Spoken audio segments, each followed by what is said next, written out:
Good afternoon, and thank you again for tuning in for our Holy Week devotionals. Today is Good Friday, and for today I've chosen a testimony, a cry out. You can just call in the way you want. It's written in the Gospel of Matthew, chapter 27, verse 54. So it says, "Surely he was the Son of God." Surely he was the Son of God. Today I would also like us to focus on people around the cross, because the cross is the center of Good Friday. While Jesus is suffering on the cross, people are coming and going. As we read in the scripture, some stop and having a look at him, and then some just go forward.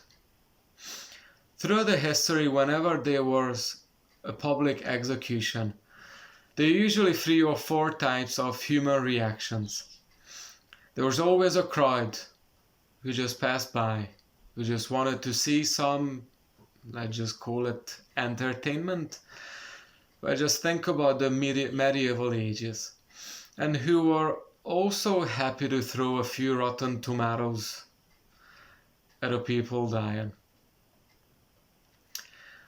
And then there were the officials who were leading the execution, and they made sure everything went according to the book. And we could also see those who were close to the convicted. These were the family and friends usually.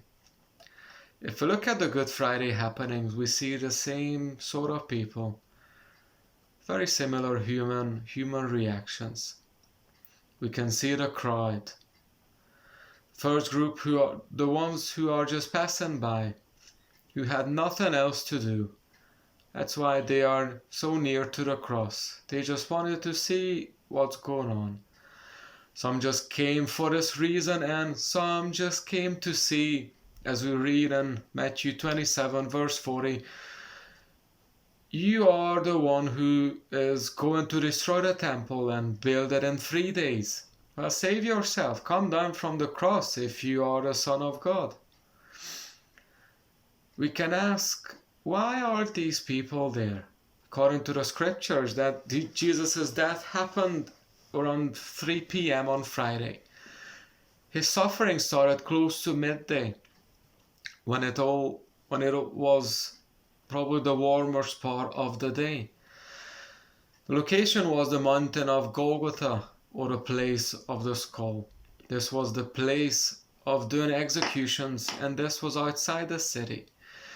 In the meantime, we know that everybody else was celebrating the Pesach in the Temple of Jerusalem and in their homes. So everyone who took this religious holiday important, they were all busy preparing for a family feast of the Lamb, and also presenting their offerings of thanksgiving in the temple. So maybe these were probably the, how should I call them, brainwashed, who believed all sorts of accusations of Jesus. They were the scoffers. And then we can see the religious leaders, the high priest and everyone else, who made sure that Jesus was put aside. They wanted, well, not just wanted, they made sure, or they even blackmailed the Roman governor Pilate, who didn't see any wrong in Jesus. But they made sure that he had the last word, and kept pushing him to make Jesus hang on a cross. As they were representing the accusation, they also had to be there until the person died. They weren't only because they had to be there. They wanted to be there at the cross, because seeing Jesus dying meant victory for them. Their main charge was that Jesus cannot be the Messiah, the Son of God, because he couldn't save himself. They just didn't see through their own beliefs, and all by these mocking words save yourself. Jesus actually just saved everyone. We can also see the Roman soldiers there. They are a group of people who had to be there, should I just say they were forced to be there, or they were there because this was their part of their job. They were the Roman soldiers. We read that they weren't kind at all towards Jesus. Maybe because that was the way as they showed their authority, or they just got the orders, so that's why they were so brutal. But not to forget something very important here about the Roman soldiers. The moment when Jesus died, this is what happened. Verse 54.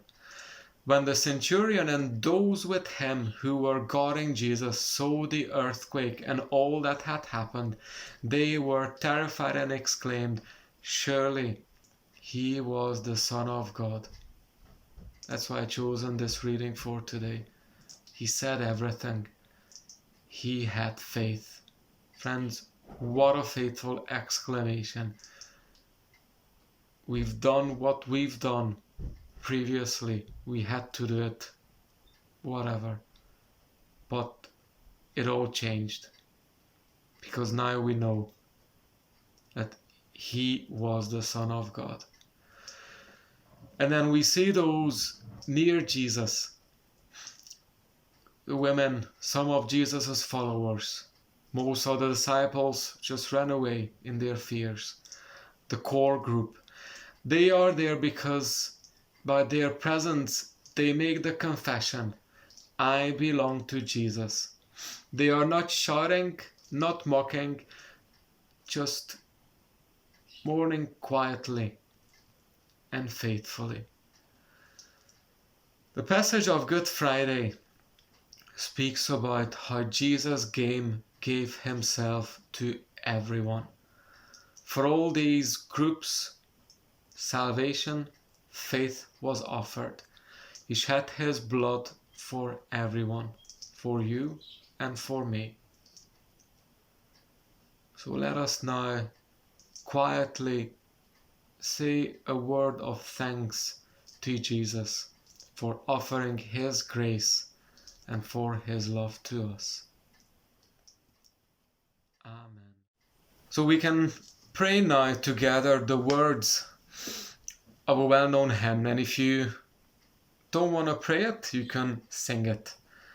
But once again, I won't sing it to you now, I will just say the words out loud.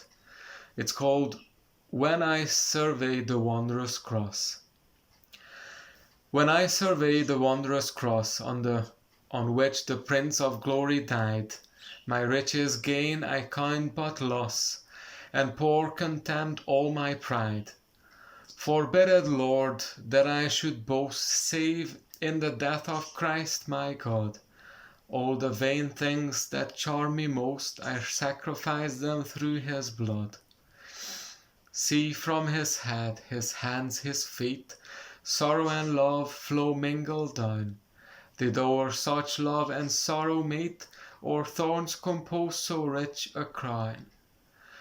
Were the whole realm of nature mine, that were a present far too small. Love so amazing, so divine, demands my soul, my life, my all.